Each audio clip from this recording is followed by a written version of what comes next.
We're going to talk some starting five.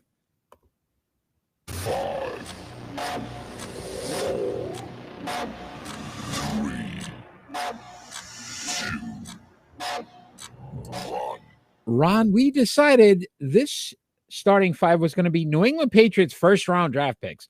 So they had to be a first round draft pick by the New England Patriots. This, as easy as it sounds, was not, because there wasn't a lot to choose from. They have not had a lot of success when it came to first round draft picks. Really? I mean, it's thought kind of defensively they did really well. They had some, and it was more the later end than anything prior to the 2000s for the most part. Oh God, yeah. Before that, forget it. I mean, they've had some decent players, but all right. So you are first this week, but before you start, your honorable mentions. My honorable mentions are Oh boy, Devin McCourty. wow. Okay, didn't make you five. Okay, Didn't make my five. wow. Logan Mankins. Logan Mankins made my honorable mention. Damian Woody. Damian Woody made my honorable mention. And from way back, Irvin Fryer, which I'm guessing you might have him on your five. I do not. No. No. Oh. And then it must be Drew Bledsoe then. Honorable mention. Honorable mention, Drew.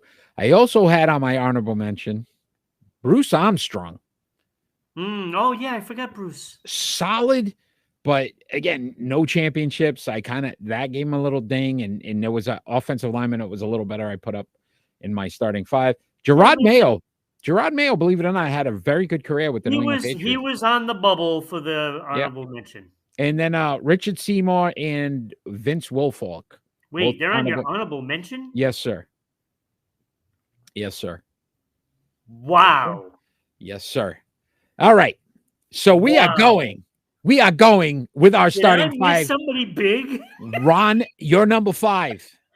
I mean, that's big news to me. I thought for sure you had Seymour and Wilfork did not make it. My number five is Willie McGinnis. Ooh, at five, okay. At five. I mean, you consider like he was the catalyst of that defense, right? I mean, he was the man. 2 Pro Bowls, 3 Super Bowls, 78 sacks during his Patriot run. Yep. These are only Patriot stats. We didn't go over it their whole career. Yep. 15 fumble recoveries, 4 interceptions, 4 touchdowns. I mean, he was like a jack of all trades kind of thing.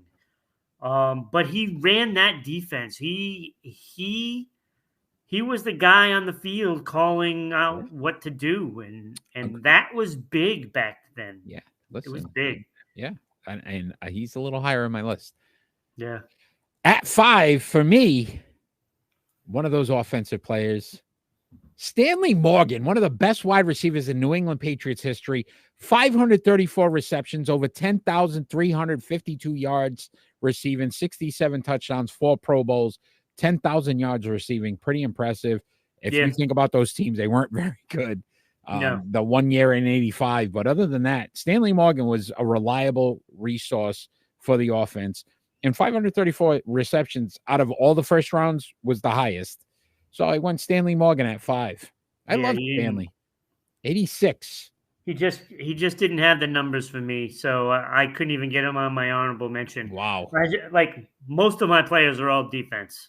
Best offensive weapon they've ever drafted, in my mind. Well, second best. All right. Who do you have with 4? Second best that they drafted or drafted in the first round? Drafted in the first round. Oh, okay. First round. These are first rounds, baby. Yeah, I'm just saying. There was some good ones after that. Yeah, there was a guy named Grunk. I don't know. He was pretty good, but he wasn't a first rounder. Hard to believe. 4. Who do you got? Good question. I changed the page and now I don't know. I don't know. I went with my only offensive guy in my top 5, and that is John Hanna. Like he didn't win. Like he's down at number 4 because he didn't win a championship, but he's clearly the most talented offensive player I think that they had. Might be a little higher on my list too.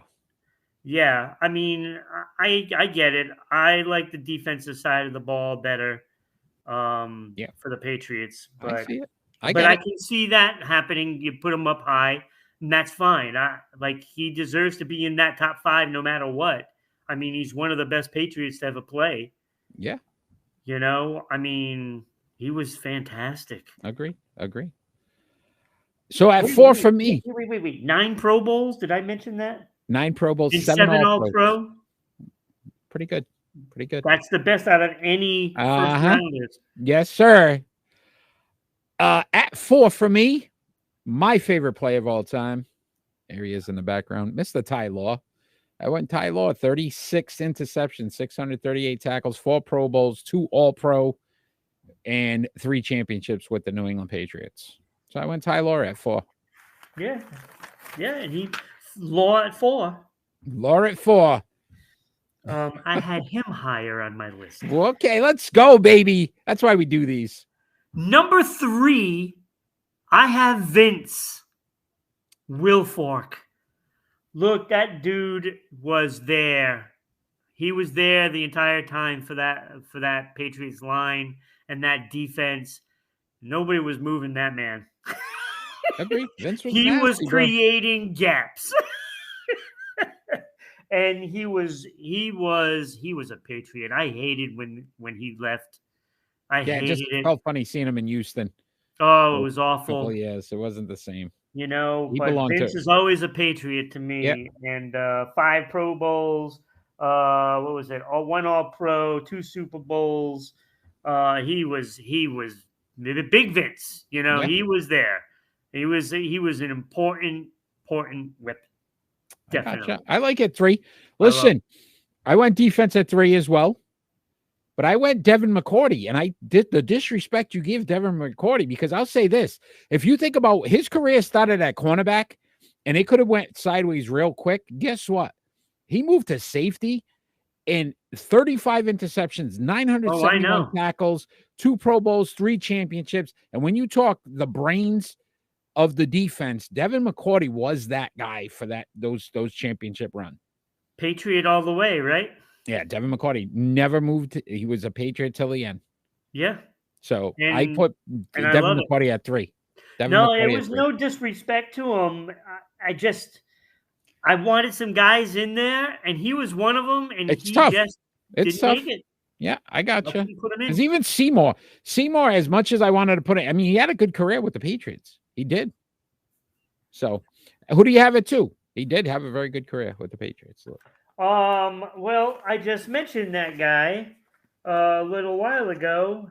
As you had him a little lower, I have Ty Law at number 2.